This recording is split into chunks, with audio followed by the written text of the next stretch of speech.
नमस्कार बच्चों, मेरा नाम है राहुल और आप देख रहे हैं six class term two CBSE term two 2022-2021 बीत गया और 2022 शुरू हो गया। 15 दिन की छुट्टी है, फिर क्यों ना हम प्रैक्टिस करनी शुरू कर दें कि आपके एग्जाम में किस किस प्रकार के क्वेश्चन आएंगे। और बढ़िया है सैंपल पेपर के साथ, ताकि आपके वर्कशीट तो में से कर रहे होंगे, स्कूल से भी कर रहे होंगे, फिर क्यों ना मैं सैंपल पेपर ले लेता हूँ। ये सैंपल पेपर अरिहंत की है, ठीक है, तो कक्षा 10 की है। जैसे कि आप देख सकते हैं इसके अंदर क्या क्या दिया गया है। एनसीईआरटी के अध्यायों की सरल भाषा में संपूर्ण व्याख्या, केस स्टडी आधारित प्रश्न, लघु व दीर्घ उत्तरीय प्रश्न, 3 प्रैक्टिस पेपर्स भी दिए गए हैं। और नीचे दिखा दिया, ध्यान से जरूर देखें, as per latest term wise syllabus 2021-22, तो लेटेस्ट टर्म जो वाइज आपका सिलेबस है उस हिसाब से ये सैंपल पेपर बनाया गया है। और हिंदी माध्यम का है, समाज विज्ञान, ये अच्छा है, ठीक है। तो पहला पेज खोलते हैं, ये आपका इस प्रकार से पहला जैसा ही दिया गया। और ये कितने की मिली है? ये मुझे पड़ी है 130 रुपए की, मात्र 130, ठीक है। तो टर्म 1, ठीक है, टर्म 2 जैसे टर्म 1 में कराया था वैसे टर्म 2 के लिए चलते हैं, ठीक है। विषय सूची, ठीक है, भारत में राष्ट्रवाद, इसके अंदर के टॉपिक्स, भूमंडलीय विश्व का बनना, इसके अंदर के टॉपिक, ये इतिहास के अंदर चल रहा है, बुक का नाम भारत तथा समकालीन विश्व द्वितीय, ठीक है। फिर औद्योगिकरण का युग, इसके अंदर के ये टॉपिक्स हैं आपके। औद्योगिकरण क्रांति से पूर्व, हाथ का श्रम और वाह शक्ति, उपनिवेशवाद में औद्योगिकरण, ठीक है। इस प्रकार के अंदर टॉपिक दिए गए हैं। आप पहला पार्ट हम देखेंगे किस प्रकार से क्वेश्चन इसमें दिए हैं और पूछे जाएंगे। फिर भूगोल में आते हैं, खनिज तथा ऊर्जा संसाधन, ठीक है। इस अध्याय में टर्म 2 की बोर्ड परीक्षा में केवल मानचित्र आधारित प्रश्न पूछे जाएंगे। देखो साफ लिख दिया, इस अध्याय से थ्योरी का मूल्यांकन केवल पीरियोडिक टेस्ट में किया जाएगा। तो फिलहाल आपको उस पे फोकस करना रहेगा मैप सेक्शन पे, ठीक है। विनिर्माण उद्योग, विनिर्माण का महत्व, उद्योगों का वर्गीकरण, उद्योगों प्रदूषण एवं पर्यावरण निम्नीकरण, ठीक है। भूगोल के अंदर ये टॉपिक चल रहा है आपका। तीसरे में राष्ट्रीय अर्थव्यवस्था की जीवन रेखाएं, परिवहन संचार सेवाएं, अंतर्राष्ट्रीय व्यापार, पर्यटन, एक व्यापार के स्वरूप। तो यहाँ पे भी दिया गया है साफ सुथरा, बहुत अच्छी चीज दी गई। इस अध्याय से टर्म 2 की बोर्ड परीक्षा में प्रश्न नहीं पूछे जाएंगे। इस अध्याय से थ्योरी का मूल्यांकन केवल पीरियोडिक टेस्ट में किया जाएगा। जो पीरियोडिक टेस्ट होते हैं तो ये तो जानते होंगे ना, जिसे आप कई बार यूनिट टेस्ट भी बोल देते हैं, कहीं पे 20 नंबर का होता है, कहीं पे 40-40 नंबर का। अगली बुक का नाम राजनीति विज्ञान, लोकतंत्र, राजनीति द्वितीय, राजनीतिक दल की जरूरत क्यों, कितने राजनीतिक दल होते हैं 3-4 तो हमें पता ही है, 5-6 हम बड़े होके बनाएंगे। लोकतंत्र के परिणाम, ठीक है। और इसके बाद अर्थव्यवस्था, ठीक है। इकोनॉमिक्स में देखिए आर्थिक विकास की समझ, मुद्रा और साख, अरे ये तो बहुत इंपॉर्टेंट है, पैसा के बारे में नहीं पढ़ोगे तो फिर किस बारे में पढ़ोगे। वैश्वीकरण एवं भारतीय अर्थव्यवस्था, ठीक है। तो ये कुछ टॉपिक देगा और नीचे खत्म हो जाता है। यहाँ पे क्या क्या के प्रैक्टिस पेपर 1 से 3 तक दिया गया है, ठीक है। और यहाँ पे पाठ्यक्रम, ठीक, और ये दोबारा दिया गया है, किस वजह से आप एक बार जरूर देख लीजिएगा, ठीक है। यहाँ मैं दे रहा हूँ, ऊपर से यहाँ दिखाएगा कौन से किस में से कितने अंक के पूछे जाएंगे, ठीक है। और ये तो पीछे ये वाला पार्ट 7, 6, ठीक है, यहाँ पे 7 और यहाँ पे इकाई 4 के अंदर 3 और वैश्वीकरण और भारतीय अर्थव्यवस्था यहाँ समाप्त हो जाता है। और इसका अगला पेज पे सीबीएसई सर्कुलर जुलाई 2021 एग्जाम स्कीम, अरे स्कीम बेची जा रही है आपको टर्म फर्स्ट और द्वितीय की।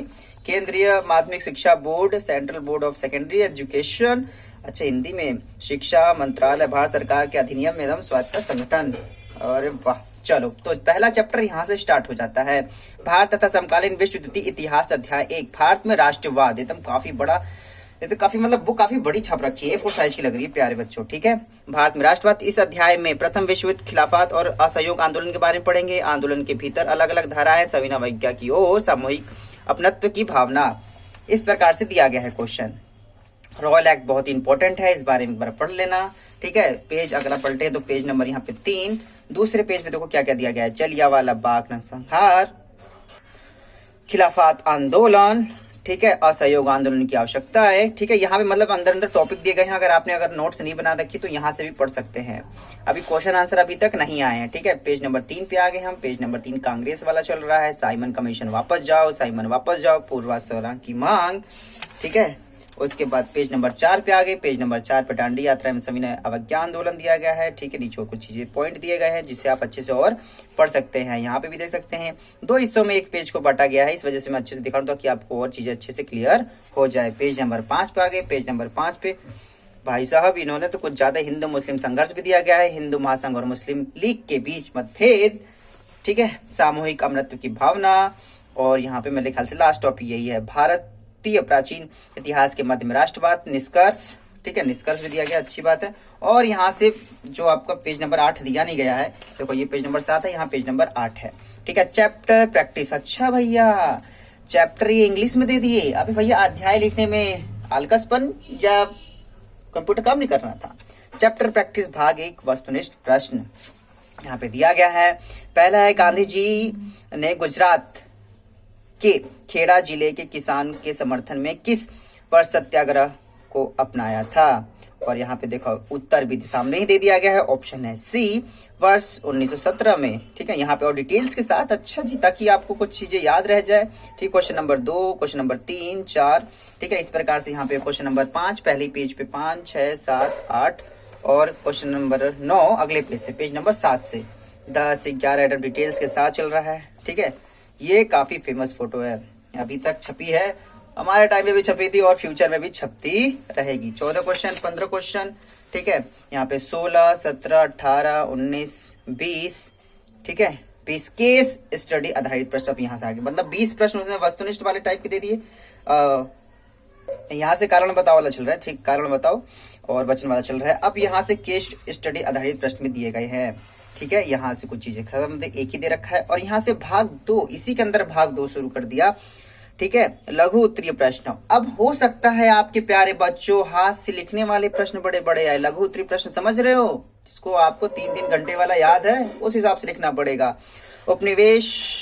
उपनिवेशों में राष्ट्रवाद के उदय की प्रक्रिया उपनिवेशवाद विरोधी आंदोलन से जुड़ी क्यों थी? एनसीईआरटी क्वेश्चन है। अब देखो पॉइंट करके लिखना है। भाग 2 कुछ वर्णनात्मक प्रश्न भी आ सकते हैं प्यारे बच्चों। दूसरा है, प्रथम विश्व युद्ध ने भारत में राष्ट्रीय आंदोलन के विकास में किस प्रकार योगदान दिया? एनसीईआरटी क्वेश्चन है, इस प्रकार से यहाँ पे लिखा गया है।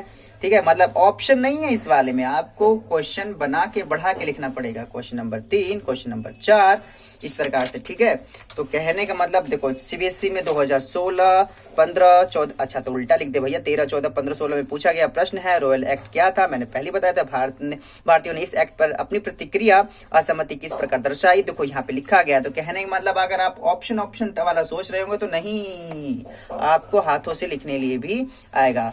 ठीक है, क्वेश्चन नंबर 16, 17, 18, 19। ठीक है भैया, दीर्घ उत्तरीय प्रश्न ये कैसे छोड़ दिए? दीर्घ उत्तरीय प्रश्न, सत्याग्रह क्या था? गांधी जी द्वारा आयोजित कुछ सत्याग्रहों का वर्णन कीजिए। तो भैया अब की बार तो चीजें बदल रही हैं। ठीक है, ऑप्शन से काम नहीं बनेगी। Question number 4, question number 6। ठीक है, क्वेश्चन नंबर 5 देखो कौन से साल में आया हुआ है। सविनय अवज्ञा, गांधी जी ने सविनय अवज्ञा आंदोलन कब शुरू किया था? 2019 पूछा गया था, क्वेश्चन घुमा के ही 2018 पूछा गया था। 2020 में ये क्वेश्चन पूछा, याद रखना 2020 में पेपर हुए थे, 2021 में कहीं नहीं दिखाया गया अभी तक, क्योंकि लिखने वाला पूछा नहीं गया था 2021 में, 2020 में पूछा गया था, 2020 में पेपर हुए थे, उसके बाद लॉकडाउन लगा था। सविनय अवज्ञा आंदोलन में गरीब किसानों की भूमिका वर्णन कीजिए। 2020 में तो लिखा गया यहाँ पे, आपको डिटेल्स में लिखना पड़ा, कितने शब्दों में लिखना पड़ेगा ये तो अब आपको बाद में पता चलेगा। ठीक है, अब ये तो 2017 में सीबीएसई द्वारा। तो घुमा फिरा कहने का मतलब जो अब की बार चेंजेस हुए हैं प्यारे बच्चों वो आप सामने देख सकते हैं। तो मैंने फिलहाल तो अध्याय 1 का भारत में राष्ट्रवाद का ही कराया था, बाकी और भी चीजें मैं इसी प्रकार से कराऊंगा। क्या आपको ये वीडियो पसंद आई? मैंने प्यारे बच्चों आप लोगों के लिए खरीदी है किताब, ताकि कई बच्चे अभी भी सैंपल पेपर नहीं खरीद पा रहे हैं। डाटा तो आ गया है, लेकिन किताबें कई बार इतनी महंगी होती है, कई बार उनको हिंदी मीडियम नहीं मिल पाती, इस वजह से मैंने जो मुझे हिंदी मीडियम मिली वो मैंने खरीद ली। माई सीबीएसई क्लास की इस वीडियो को देखने के लिए धन्यवाद। तब तक के लिए जय हिंद, जय भारत।